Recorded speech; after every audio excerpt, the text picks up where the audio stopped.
Je tiens quand même à rappeler au nom des membres du MEDEF que l'économie, ce n'est pas seulement l'argent, c'est surtout la confiance.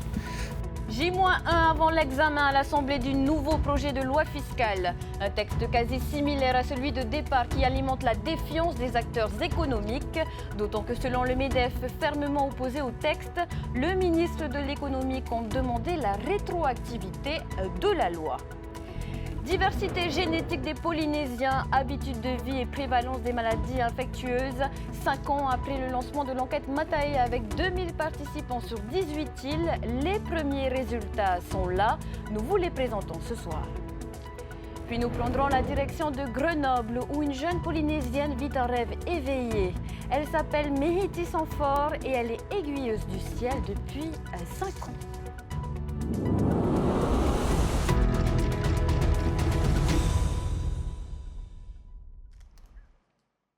Bonsoir à tous. La nouvelle mouture de la loi fiscale passe au vote de l'Assemblée demain. Un projet de texte quasi similaire à celui adopté en décembre dernier puis retoqué par le Conseil d'État. Selon le MEDEF, le ministre de l'économie devrait proposer la rétroactivité de cette nouvelle version de la loi fiscale. Si l'objectif est d'annuler les effets de la décision de la haute juridiction, la méthode choisie par l'exécutif reste vivement critiquée. Le reportage. 4 mois plus tard, rebelote. Les élus de l'hémicycle examineront demain une nouvelle loi fiscale du gouvernement Broderson, la même que celle adoptée le 15 décembre dernier, annulée fin mars par le Conseil d'État pour vice de forme. Le texte avait provoqué un tollé dans les secteurs économiques du bâtiment et du tourisme notamment, leur crainte étant que la loi mette un coup de frein à l'investissement et impacte la programmation de grands projets. En début de chaîne de la construction, les architectes sont inquiets. On est toujours sur le même constat d'il y a plusieurs mois. On a un plan de charge qui se retrouve limité du fait de l'annulation ou de la mise en stand-by de gros projets qui étaient programmés auparavant. Moi, en ce qui concerne mon cabinet d'architecture, j'ai une visibilité qui s'arrête au dernier trimestre de cette année 2024. Alors qu'auparavant, j'avais 3-4 ans de visibilité dans les études de mes projets. Des inquiétudes que ne semble pas partager le chef de l'exécutif. De retour de Singapour fin mars, Moetai Broderson assurait que des grands groupes étrangers sont prêts à venir investir au Fénoua et même sans défiscalisation. Tant mieux si c'est ça. Nous, d'expérience, on sait que les investisseurs étrangers, ils arrivent, ils promettent monts et merveilles, et puis après, quand ils voient comment ça se passe au niveau des études d'impact, au niveau des permis de construire, au niveau de toutes les difficultés qu'on a pour obtenir les permis de construire et toutes les autorisations nécessaires, ils partent. On sait aussi depuis des dizaines d'années que la grande majorité des projets sont faits par des investisseurs locaux, par les principaux investisseurs locaux que tout le monde connaît.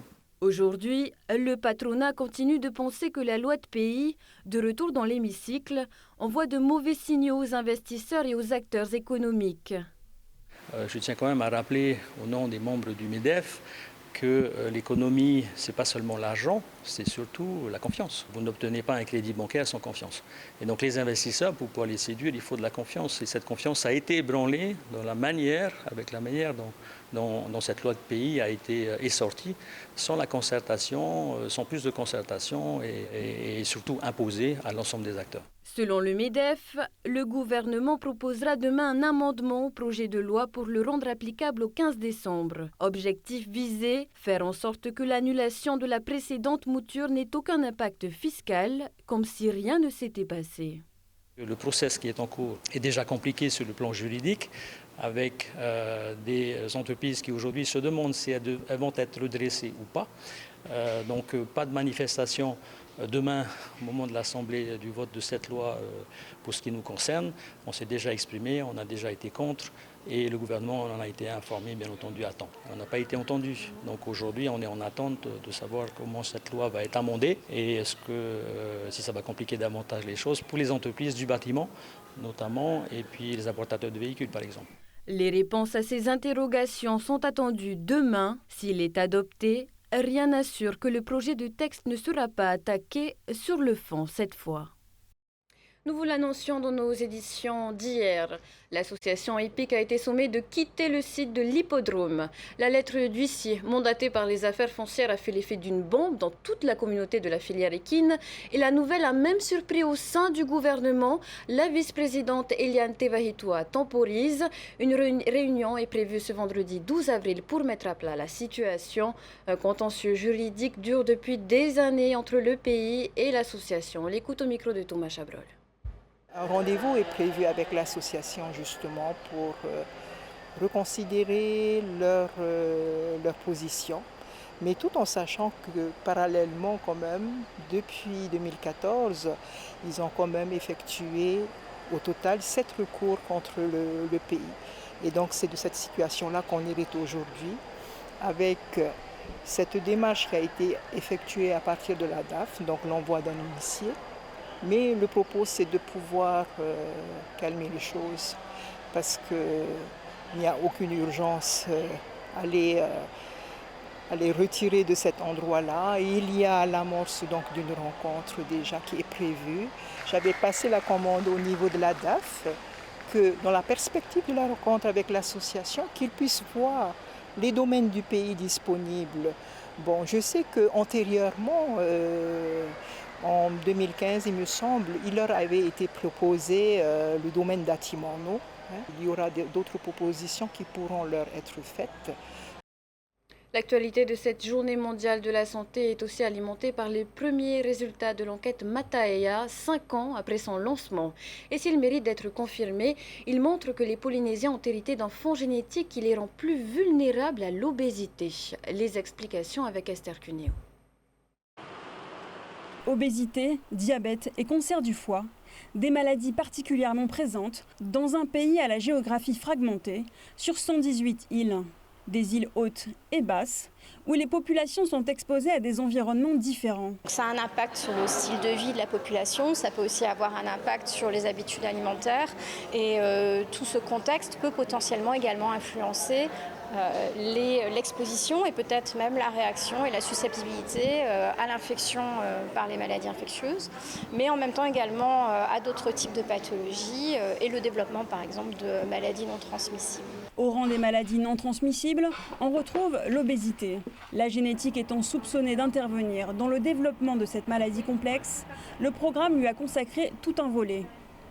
L'analyse des prélèvements de salive, de sang et de sel ont déjà permis de confirmer une certaine prédisposition.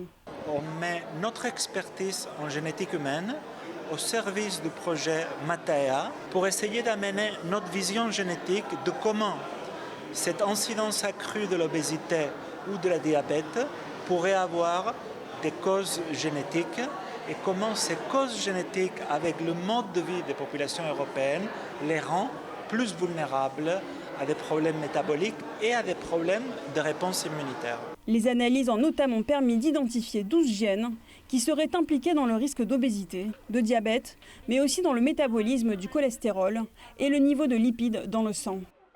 Mais au-delà de la prédisposition aux maladies, l'étude génétique doit également renseigner sur l'histoire du métissage des différentes populations de la Polynésie.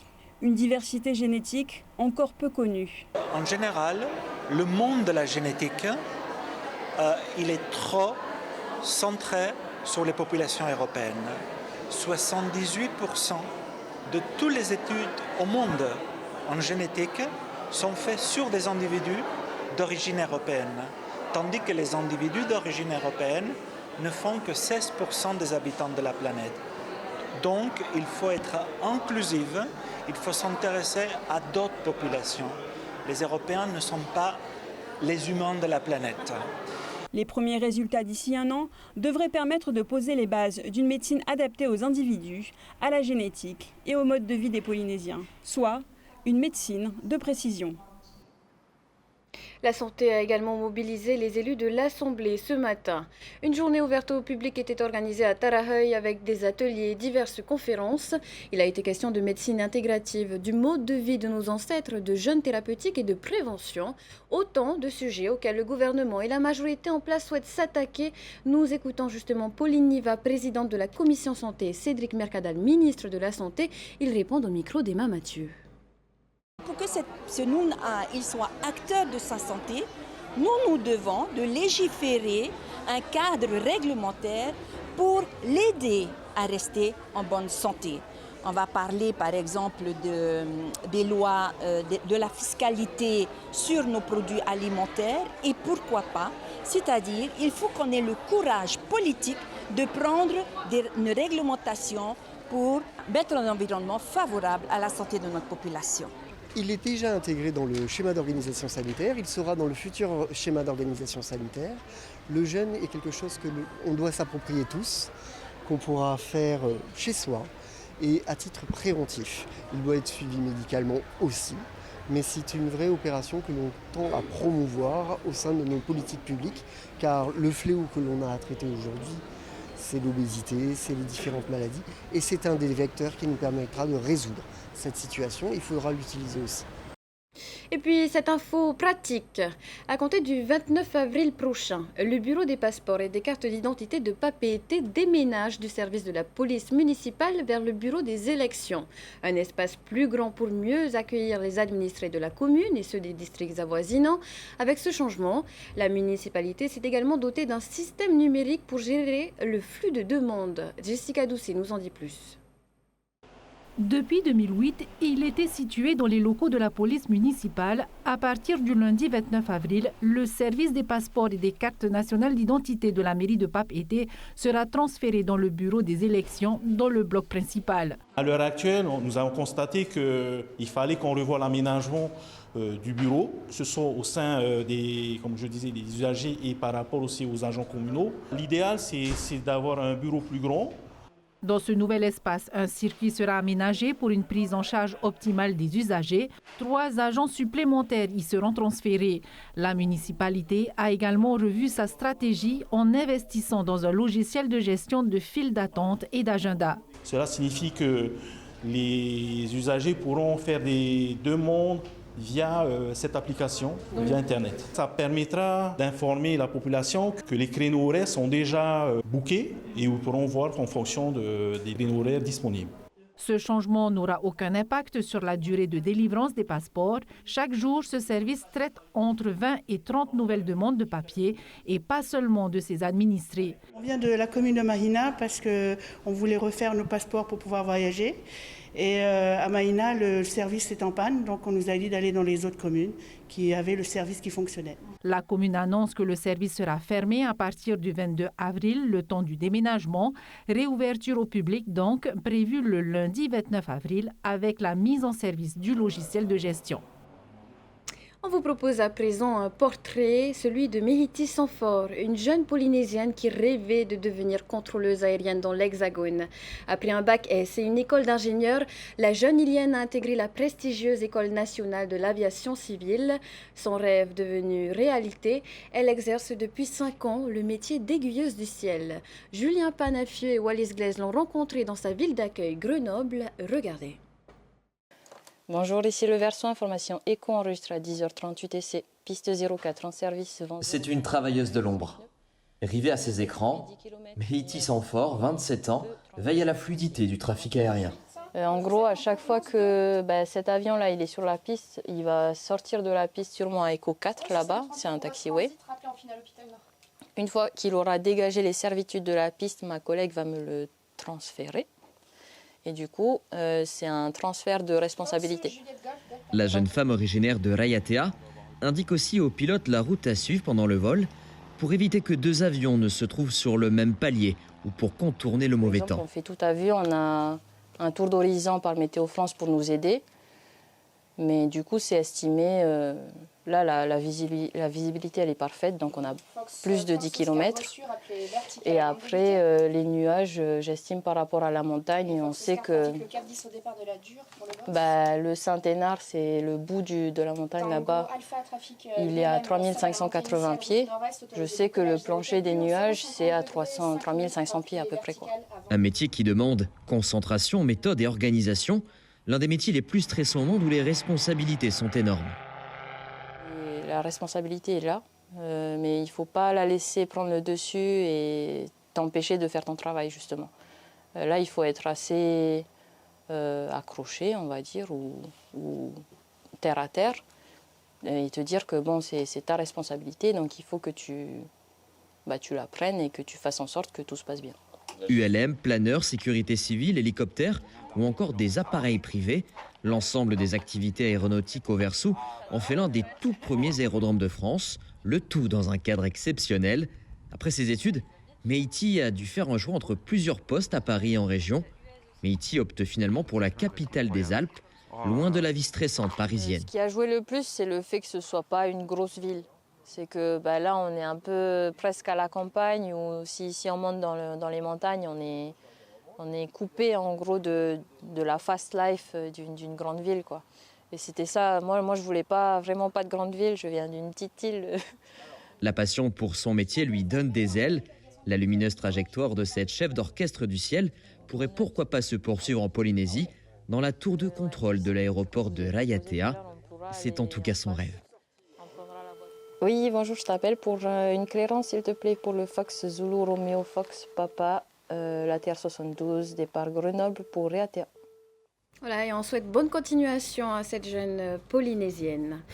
Si vous êtes connecté sur les réseaux sociaux, peut-être êtes-vous tombé sur ces images bluffantes de réalisme, celles de géants qui auraient vécu au début du XXe siècle à Maupiti. Sur une publication diffusée sur X, anciennement Twitter, on peut lire que ces géants vivaient en paix et en harmonie avec les gens normaux de la petite île d'Erarumatei. Des internautes y ont cru, mais il s'agit d'images produites par une intelligence artificielle, comme l'a précisé l'AFP. Cela dit, cette vidéo fait écho à des légendes, dont celle du rocher Tatuapua, qui évoque la présence de géants sur l'île dans des temps immémoriaux. On sort de la sphère virtuelle. Après le tournoi masculin la semaine dernière, c'est au tour des dames de prendre possession du sable d'Auraitiniho pour le Tahiti World Beach Pro Tour. 10 équipes, dont 2 paires tahitiennes, sont engagées. Désiré Teivao a assisté à la 2e journée de compétition. Reportage. Elles font partie des favorites de la compétition. La paire tout droit venue de Chypre, composée d'Erika Nistrom et d'Alexandra Guzarova, domine sans problème les Américaines Melissa Powell et Kaylee Melville. Une victoire nette sur le score de 2-7-0. Des adversaires que Kumuhei Heita et Veikehu Teikihu Avanaka retrouveront demain sur leur route. Ces équipes, elles ont beaucoup plus d'expérience, c'est ce qu'elles font tous les jours, je pense. Et ensuite, elles font beaucoup plus de tournois par rapport à nous. Pour ma part, c'est mon 2e tournoi vu que j'ai fait les Jeux du Pacifique. Et elle, c'est son premier tournoi en beach, donc on vient de débuter dans ce domaine-là. La partie s'annonce difficile face au duo chypriote, mais les Tahitiennes miseront tous sur la tactique pour tenter de l'emporter et se qualifier pour les quarts de finale de la compétition. Rien n'est impossible. Aujourd'hui, on les a vus jouer, donc maintenant, il faut que les filles elles soient un peu plus posées quand elles jouent, qu'elles respectent les consignes et surtout qu'elles aient la meilleure tactique. La plus jeune est beaucoup plus physique, mais elle fait quand même quelques fautes, donc peut-être la pousser à bout et avec le vent, peut-être utiliser également le vent parce qu'ici en ce moment il y a beaucoup de vent. L'autre paire tahitienne engagée dans le tournoi, Lokelani Vero et Tayana Tere, disputera aussi un match décisif demain face aux Américaines Kelly Cool et Tiffany Svensson. Rendez-vous à partir de 9h à Auraitiniho. Après le sport, de la musique. Après Martin Solveig et Bigarenx, le rappeur français Booba est arrivé de bonne heure à Tahiti. Invité par les producteurs du Tiki Fest, il se produira samedi au Parc Verhey à Punaouia. C'est le premier séjour de l'artiste en Polynésie française. Si celui qu'on surnomme le Duc de Boulogne va surtout tenter de se détendre durant son séjour, il compte bien s'intéresser aux vibrations polynésiennes, comme il le précise au micro de Sam Teinaouré et Joseph Poulain. Au programme, que des hits, que des classiques, de la fête, de la bonne humeur, de tout, de toute la carrière. Un peu de tout, on va faire un mélange. Du lunatique, peut-être pas, mais un mélange. Hormis tout, pêche, sport, plongée, randonnée, tout ce qu'on peut faire, visiter. Comment ?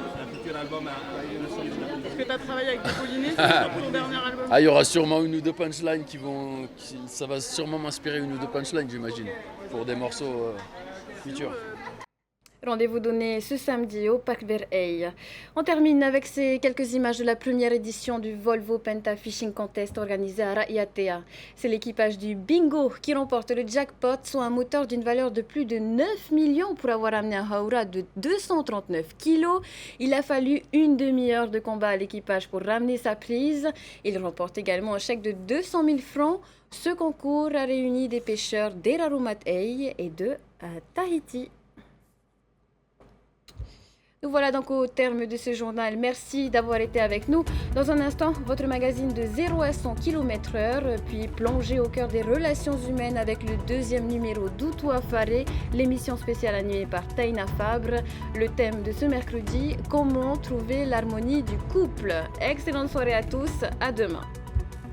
Retrouvez ce journal en replay sur notre site internet et notre application mobile TNTV.